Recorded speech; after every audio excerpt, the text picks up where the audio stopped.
ટાઈમનો રોટલો નહોતો ને એક આંગણે માંગણ આવ્યો હોય ને તો એને એક ટાઈમનો રોટલો હોય ને તો આપી દેતા હતા કે એક દી આપણે ભૂખ્યા કાઢશું, આને બિચારાને ક્યારે ખાવા મળશે. ઈ પુણે અત્યારે ઉગી છે. અત્યારે બુથીના ગાળિયા થયા બધા. એક ભાઈ આમ દિવાલમાં ખીલી ખોડતો હતો, ઊંથી ખીલી રાખેલી, માથું દિવાલ કોઈ અને કોઈ હસોડિયું મારે. રિયો રિયો પાછો બબડે કે કારખાના વાળામાં બુથિયું ક્યાં છે કે ઊંધિયું ખીલિયું કાઢ્યું. એનો ભાઈ અહીંયા જોઈએ કે હું કે છે કે ખીલિયું જો નહીં કે ઊંધિયું કાઢ્યું. એનો ભાઈ કે તારામાં બુથી નથી. ઈ કે કેમ? ઈ કે આ દિવાલની ક્યાં છે? આ દિવાલ અહીંથી પકડીને આ લઈ ગયા. આખી જિંદગી દિવાલો ફેરવી પણ અહીંયા ખીલી ન ફેરવી નાખી. મારી ખીલી ફરે ફેરવો દિવાલો. યા સમાધાન થતું તો ન કરીએ ક્યાં? હું હોય તો થાય. આ હું નડે છે ને. આ મસરૂભાઈએ કીધું ને અમારે આ ભોળાનાથ પેલા આપડા રામાપીર નો હેલો આવે એમાં આવે ને એક કડી આવે કે હુકમ કરો તો પીર જાત્રા થાય એવું કે ને. એટલે હુકમ એટલે શું? અહીંયા ડેલા બંધ છે, આપણે જઈએ તેથી ડેલો ઉઘડે એવું છે? એનો હુકમ થાય ને ડેલો ઉઘડે ને આપણે જઈએ એવું છે? એવું નથી. આપણામાંથી જો હું રહ્યું ને હું એ કમ થાય ને તો જાત્રા થાય. એમ અત્યાર સુધી અમારે મસરૂભાઈ ને કે હું મલપા પડ્યું છે આજ સુધી વારો ન આવ્યો અહીંયા આવવાનો. એ અમારું હું નીકળ્યું છે ત્યાં આજે અમારો વારો અહીંયા આવ્યો. હું તમારું ને મારું, હું અને ગંગા સતીની વાણી કહે છે હું ને મારું છે ને એ મનનું કારણ છે. કાંઈ છે જ નહીં બાપ. માણસ જન્મે ને 2-2.5 કિલો નો હોય, 60-80 100 વર્ષ જીવે મરી જાય ને શમશાનમાં લઈને હળગાવી નાખો ને રેખ્યા ભેળી કરીને જોખો એટલે 2-2.5 કિલો થાય. કાંઈ છે જ નહીં. મજા કરી લેવાની છે, આનંદ કરી લ્યો બસ. ક્યારે આપણો ફડાક્યો ફૂટી જાય કાંઈ ખબર નથી. આવલી અત્યારે હમણાં ઉત્તરાયણ આવે છે ને, આ પતંગો જેવી જિંદગી છે. એકાબીજા જોજો, એકાબીજા કાપો કાપો કાપો. આપણે એમ જ હાલે છે. એ તો છોકરા રાજી રાજભાઈ આપણામાં એમ જ છે. મેં કાપી નાખ્યો, વળી પછી એનો વળી બીજો કોક કાપે. આમ જ નથી હાલતું આપણે. અને પછી બાબુ એ કપાણો હોય ને પછી આમ થાય નું કઈ નક્કી નહીં, ચિંતા જાય. ડેમમાં પડે, બાવળિયામાં પડે, લાઈટના થાંભલા હરે હોય તો એના કરતા કપાણા વગીરના એકલા ઉડોનું હોય. શું કામ લોહી પીવો? બસ આ જિંદગી છે, કાંઈ છે જ નહીં. ભલા આનંદ કરવાની વાત છે, મોજ કરવાની વાત. એક ફકીર બાબુ એક આમ ફૂટપાથ ઉપર ફકીર ઉતો હતો ને, સિકંદર 500 ઘોડાનો રસાલો લઈ અને આમ બજારમાં નીકળે અને આમ ફકીર હુતો તો ન્યા એને જોયું. એ આમ ફકીર હુતેલો પગ ઉપર પગ ચડાવી બીડી ટેકાવી અને એક પાણાનું ઓશીકું કરીને હુતો તો, એક ધોતડી પહેરી અને સિકંદર આમ જોઈ અને આમ મોજના પોરા સુકવા મળ્યા. આને કાંઈ નથી તો જોવો તો ખરા કેવો મોજથી બીડી પીવે. રસાલો ઉભો રાખી અને કીધું કે મારે ઓલા ફકીર પાસે જવું છે. એ ફકીર પાસે જઈને કહે છે, એ ફકીર માઈક તને આજ મોજ આવી માગી કે આમ આંખ ઊંચી કરીને કીધું મારે કાંઈ જોતું નથી, ઉપડો જ્યાં જતા હોય. બાપુ સિકંદર ને પરસ્યો વળી જો, અરે તારી ભલી થાય, તારી આજ જો દિલ્હીનું રાજ માગે તો રાજ લખી દો. ના ભાઈડો મને કહે છે કે કાંઈ નથી જોતું. એ કે પણ હું સિકંદર છું. એ કે મેં ક્યાં પૂછ્યું તમે કોણ છો? સિકંદર ને વાઈટ હોય તો લોહી નો નીકળે. અરે તારી ભલી થાય, તારી મોજ, તારી મસ્તી, વાહ દોસ્ત વાહ. અને ઉભો પછી વિચાર કરે છે કે હું જદી આ દુનિયા છોડીને જાઉં અને આ દુનિયા છોડીને ખુદાના દરબારમાં જાઉં, ખુદાને મારે કેવું છે કે આવતા જન્મમાં મને આવી મોજ દેજે, આવી ફકીરી દેજે, આવી મને મસ્તી દેજે. ને પછી જે ફકીર બોલ્યો ને બાપુ એ જીવનમાં ઉતારવા જેવું છે. એ કે હું કયો છો? એ કે હું આ દુનિયા છોડીને જાઉં ને તેથી ખુદાના દરબારમાં મારે કેવું છે કે આવી મને મોજ દેજે ને આવી મને મસ્તી દેજે. એ કે તમે કેદી મરો કેદી જાઓ ને ખુદાને હેરાન કરવા એના કરતા આઈન પર કૂતરો બેઠો છે, આઈન પર તમે જમાવો, અત્યારે મોજ ચાલુ થઈ જાય, રસાલા ને જવા દો. લ્યો આ પતે એવું છે આપણે. કરણ શું લઈ ગયો, રાવણ શું કોઈ ગયો, પૈસા તો હાથનો મેલ છે, લાવો એક બીડી તો ઉખાડીને એક જોડી લઈ આવો ને. એમ છે આ બધું. અરે બાબુ માણસનો અવતાર મળ્યો છે મોજ કરવાની. અમે હમણાં સુરેન્દ્રનગર મહેતા માર્કેટમાં બેઠા હતા ને, અહીંયા વાતમાંથી વાત નીકળીને તો અહીંયા એક ભાઈ હતા ને કહેતા હતા એ કે રોજ સુરેન્દ્રનગરમાં સોપારીની 20 ટનની ગાડી આવે હોપારી ભરી. પછી ભલે આખા સુરેન્દ્રનગર જિલ્લામાં વિતરણ થતું હોય છે પણ એ કે રોજ 20 ટન હોપારી ઉપડી જાય. હું તો વિચાર કરો હમણાં રોજ મેં કીધું 20 ટન એટલે 1000 મણ થઈ ને, 50 મણ નો આપણે ટન ગણો તો 1000 મણ હોપારી થઈ. તો આ ભેંસું જ ખાતી નથી.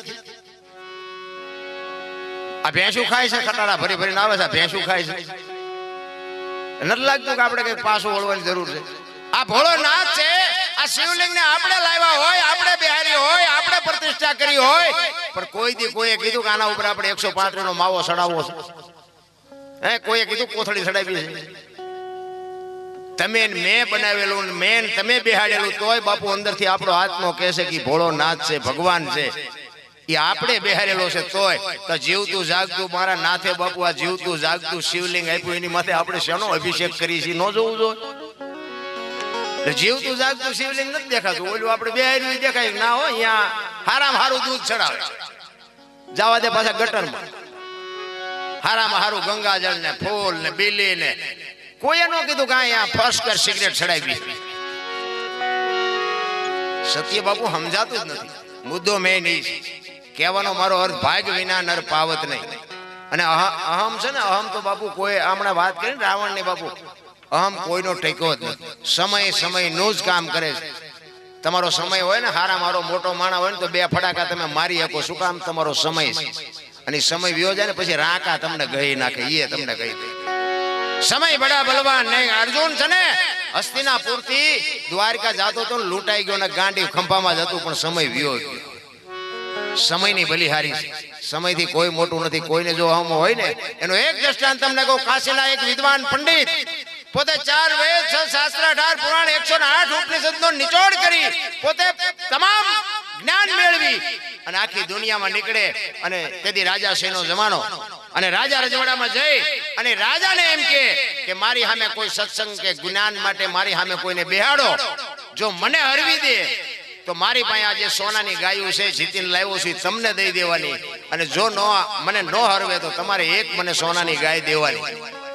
આવું નક્કી કરી અને એક પંડિત બાપુ કાશીમાંથી નીકળે અને રાજા રજવાડામાં બધે ગાયું જીતતો આવે અને જામનગર સ્ટેટમાં આવ્યા.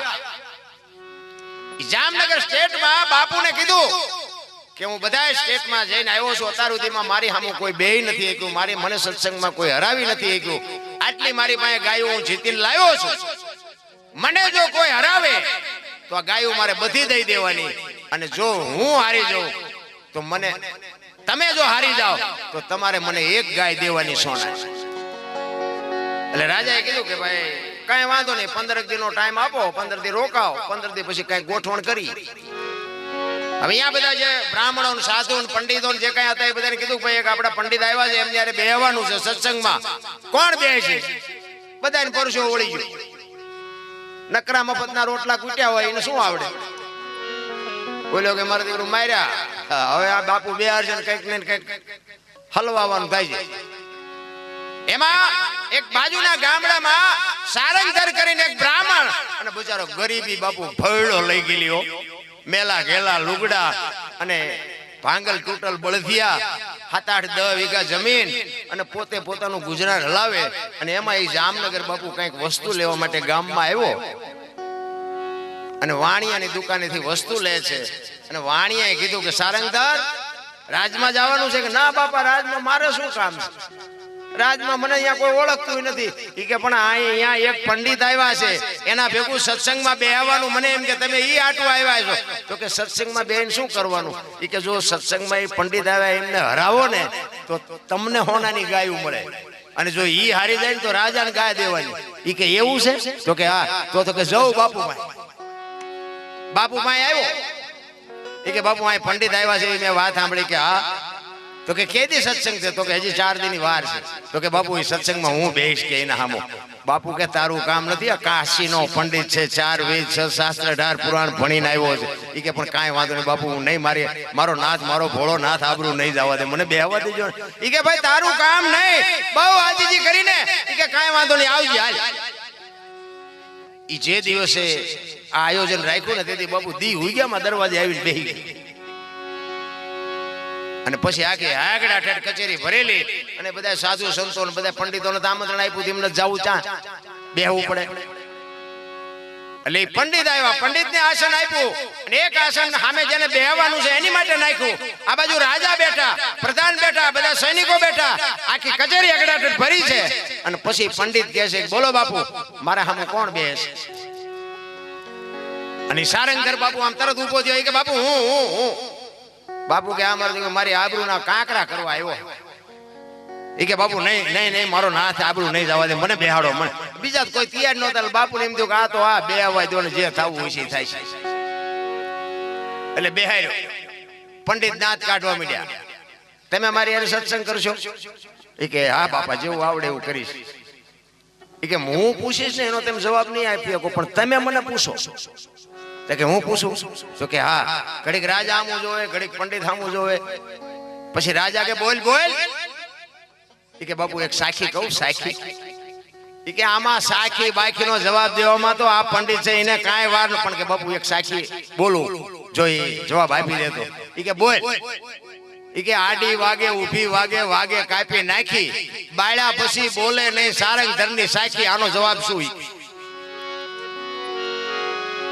પંડિત કે ફરીને કહો તો એ કે આડી વાગે ઊભી વાગે વાગે કાપી નાખી બાળ્યા પછી બોલે નહીં સારંગધરની સાખી સક્રિય સડી ગયા હો પંડિત એ કે હારું વેદમાં નથી આવ્યું પુરાણમાં નથી આવ્યું અને સારંગધર મનમાં કહેતો તો મારો બિલેશ્વર વાળો દાદો એક જાણે હું જાણું તારે મથવા મેચજો બેટા મારા જડે તો તને એ કે બીજી વખત કયો તો એ કે લખી લેવું લખી લ્યો બીજી વખત નહીં કહું આડી વાગે ઊભી વાગે વાગે કાપી નાખી બાળ્યા પછી બોલે નહીં સારંગધરની સાખી લખી હોય તો લખી લ્યો તમારી પાસે આનો જવાબ ન હોય આ સારંગધર એક બ્રાહ્મણનો દીકરો કહું છું પંડિતને પરસ્યો વળી ગયો આખી કચેરીમાં બાબુ તાલીઓ સીટીઓ પડકારા દેકારો બોલી ગયો